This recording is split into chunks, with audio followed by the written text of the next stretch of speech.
Hello दोस्तों, नमस्कार। एक बार फिर एक नए वीडियो में आपका स्वागत है। दोस्तों कैसे हैं? उम्मीद कर रहे होंगे कि आप ठीक होंगे। संस्कृत में लिखा हुआ है एक वचन, द्विवचन, बहुवचन, प्रथम पुरुष, मध्यम पुरुष, उत्तम पुरुष। उसके बाद ये सब क्या लिखा हुआ है, इसी के द्वारा आप लोगों को संस्कृत में अनुवाद बताने का तरीका बताऊंगा, और वो भी एकदम आसान तरीकों से। आज के बाद फिर कभी नहीं भूल पाइएगा दोस्तों संस्कृत में अनुवाद। सिर्फ आपको जिस प्रकार से इंग्लिश में आप किसी वर्ड का, किसी हिंदी का, किसी शब्द का वर्ड मीनिंग याद करते हैं, उसी प्रकार से आपको भी संस्कृत में कुछ अर्थ होंगे जिनका संस्कृत में जानना जरूरी है। लेकिन इंग्लिश में तो कुछ अदर तरीकों से होता है, जैसे बड़ा का बिग होता है, छोटा का स्मॉल होता है, सेब का एप्पल होता है, तो उसका शब्द बदल जाता है। लेकिन संस्कृत में अक्सर मिलता जुलता शब्द भी है। और वैसे एक चीज बता देता हूं कि अगर आप नहीं जानते हैं तो विसर्ग और हलंत का जरूर यूज कीजिए, तो निश्चित है आपका संस्कृत जो हिंदी होगा वह बन ही जाएगा।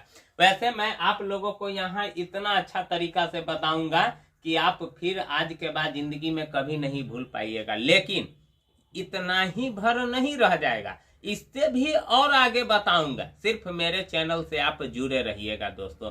इसके बाद मैं थोड़ा लेवल को हल्का हल्का बढ़ाते चलू जाऊंगा, और फिर कठिन से कठिन हिंदी का आप संस्कृत में अनुवाद कर लीजिएगा।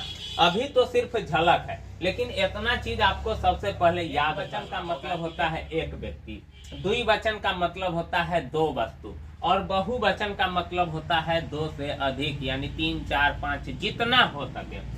दोस्तों एक वचन का मतलब एक होता है, द्विवचन का मतलब दो होता है, और बहुवचन का मतलब दो से अधिक, यानी उसके बाद जो भी संख्या आएगी वह बहुवचन में हो जाएगा। अब पहचानिएगा कैसे? तो जब ये आप वाक्य पढ़िएगा, जब भी आप सेंटेंस पढ़िएगा, तो आपको समझ में आ जाएगा कि वह एक वचन है कि द्विवचन है कि बहुवचन है। ये चीज आपको याद करना होगा दोस्तों।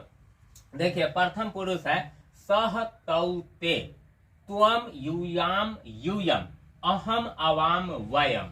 ये जो चीज आप देख रहे हैं, ये चीज आपको याद करना पड़ेगा। सह, ये जो विसर्ग है उसको ह पढ़ते हैं। सह तौ ते, त्वम युवाम यूयम, अहम अवाम वयम। अब इसका हम ये जो आप देख रहे हैं अर्थ भी लिख दिए हुए हैं। सह का मतलब होता है वह। अगर हिंदी में जहां भी वह रहेगा वहां आपको संस्कृत में सह लिखना पड़ेगा। उसके बाद वे दोनों मतलब तौ होता है, तौ का मतलब होता है वे दोनों, और वे सब होता है ते, ठीक ना, वे सब उसका होता है ते। उसके बाद तुम का संस्कृत होता है त्वम, और तुम दोनों का संस्कृत होता है युवाम, और तुम सब का मतलब संस्कृत होता है यूयम। मैं का होता है अहम, हम दोनों का होता है अवाम, और हम सब का होता है वयम। ये चीज आपको जरूर ध्यान रखना पड़ेगा दोस्तों। आप कॉपी पर स्क्रीनशॉट मार करके लिख लीजिएगा, या वीडियो यहाँ जो मैं लिखा हूँ ती तह अंति, सी थह थ, आमी आवह आम। देख रहे हैं कि ना दोस्तों, जब आप इंग्लिश में ट्रांसलेट करते हैं तो कहीं कहीं V1 लगता है, V5 लगता है, और V2 लगता है, V3 लगता है, V4 लगता है। नहीं, मतलब वर्ब के पांचों रूप का यूज होता है। किसके अनुसार? तो सेंटेंस यानी जो शब्द रहता है, वाक्य रहता है, उसके अनुरूप सबसे पहले ये पहचानना पड़ता है कि कौन सा टेंस है, और उसके अनुरूप स्ट्रक्चर का यूज करते हैं। उसी प्रकार से यहाँ भी आपको लगाना पड़ता है ती तह अंति, सी थ, आमी आवह आम। अब जैसे मान लीजिए कि पठ का मतलब होता है पढ़ना, पठ का मतलब होता है पढ़ना, ठीक ना। अब देखिए अगर पठ में ती लगेगा तो क्या हो जाएगा? पठती। नहीं, अगर पठ में ती लगेगा तो क्या हो जाएगा? पठती। अगर आप तह लगाइएगा तो पठतह, अगर अंति लगाइएगा तो पठंती। देख रहे हैं कि ना, जैसे पठ में ती लगाइएगा तो क्या हो जाएगा? पठती नहीं हो जाएगा। फिर उसके बाद त लगाइएगा तो हो जाएगा पठतह, फिर उसके बाद अंति लगाइएगा तो हो जाएगा पठंती। देख रहे हैं कि नहीं, यही रूप इसका चलते रहता है, यही चीज आपको समझना है। और सी लगाइएगा तो क्या हो जाएगा? पठसी। क्या हो जाएगा? पठसी। थह लगाइएगा तो क्या हो जाएगा? पठथह नहीं हो जाएगा। और थ लगाइएगा तब पठत, देख रहे हैं कि ना, इस प्रकार से इसका रूप चलता है। उसके बाद दोस्तों जैसे आमी, तो क्या हो जाएगा, पठ में आमी लगाइएगा तो हो जाएगा पठामी, नहीं, आवह लगाइएगा तो हो जाएगा पठावह, देख रहे हैं कि ना, आमा लगाइएगा तो पठामह, देख रहे हैं कि ना, इसी प्रकार से इसका रूप चलते रहता है दोस्तों।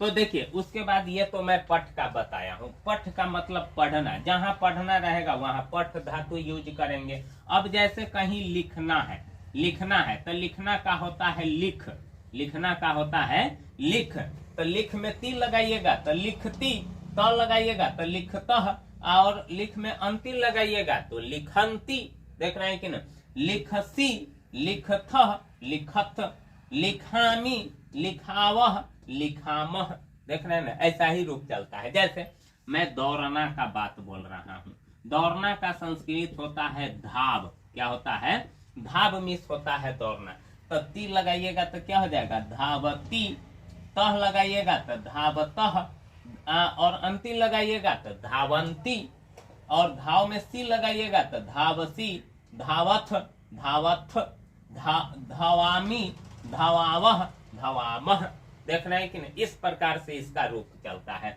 इसी चीज को समझना है दोस्तों। अब मैं आप लोगों को बता रहा हूं, जैसे देखिए सह जो है ना, जब ही अगर सह आए वह, तो सह ये तो उसका यानी कर्ता हो गया, जो काम करता है, और उसका जो धातु रूप होगा तो सह लगेगा तो उसके अंत में ती लगेगा, मतलब इसका देखिए, इसका पहला, इसका पहला, सह के साथ ती लगेगा, देख रहे हैं कि ना, यानी इसके साथ ये लगेगा। अगर तौ का यूज कीजिएगा तो उसके साथ आपको तह लगाना पड़ेगा, देख रहे हैं कि ना, अगर तौ लगाइएगा यानी कर्ता के रूप में अगर तौ रहेगा, इंग्लिश में उसको सब्जेक्ट जिसको कहिए, अगर तौ रहेगा तो वो जो धातु रहेगा, जैसे धाव, लिख, जैसे यहाँ पढ़ना धातु है, लिखना, पढ़ना, दौड़ना, ये सब है। मैं आपको 4 गो अभी बना करके दिखाऊंगा और कुछ आप लोगों को होमवर्क भी दूंगा, करके अपना देखिएगा प्रैक्टिस करके। अगर बन जाए दोस्तों तो जरूर कमेंट कीजिएगा और चैनल को भी जरूर सब्सक्राइब कीजिएगा और लाइक भी कीजिएगा दोस्तों।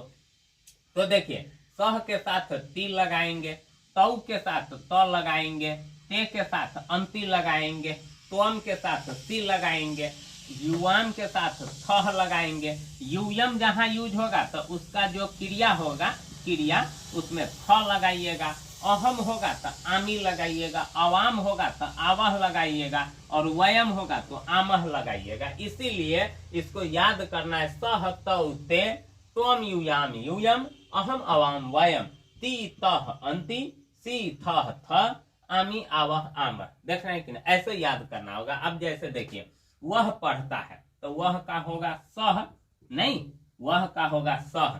अब पठ का मतलब होता है पढ़ना, और सह के साथ हमको लगाना है क्या, ती, तो पठ में ती जुटेगा तो क्या हो जाएगा सह पठती, एकदम राइट अनुवाद है दोस्तों, सह पठती। अब देखिए मैं लिखती हूँ, मैं, तो मैं का यहाँ देख रहे हैं ना, अहम, क्या होगा अहम, ठीक है, और लिखता, तो लिख से लिखता हुआ है, तो जब ये अहम आप यूज किए हैं तो उत्तम पुरुष एक वचन है, तो यहाँ भी उत्तम पुरुष एक वचन, तो लिख में आमी लगेगा तो क्या हो जाएगा लिखामी, क्या हो जाएगा लिखामी, एकदम राइट है दोस्तों ये अनुवाद। उसके बाद तुम पढ़ते हो, तो तुम का होता है त्वम, एक वचन है, नहीं, और त्वम के साथ यानी मध्यम पुरुष एक वचन है, तो इसका भी मध्यम, यानी ये प्रथम हो गया, ये मध्यम हो गया, ये उत्तम हो गया, तो त्वम के साथ सी लगेगा, तो त्वम यहाँ यूज होता है। और पठ से पढ़ते हुए है, तो पठ में सी लगेगा तो क्या हो जाएगा पठसी, देख रहे हैं कि ना दोस्तों, एकदम सही है। संभवी दौड़ती है, तो संभवी तो एक वचन है, और सह मतलब एक वचन है, वह प्रथम पुरुष है, तो संभवी क्या हो जाएगा संभवी, आप इसमें विसर्ग भी लगा सकते हैं, संभवी, जैसे सह में विसर्ग लगा है, एक वचन है।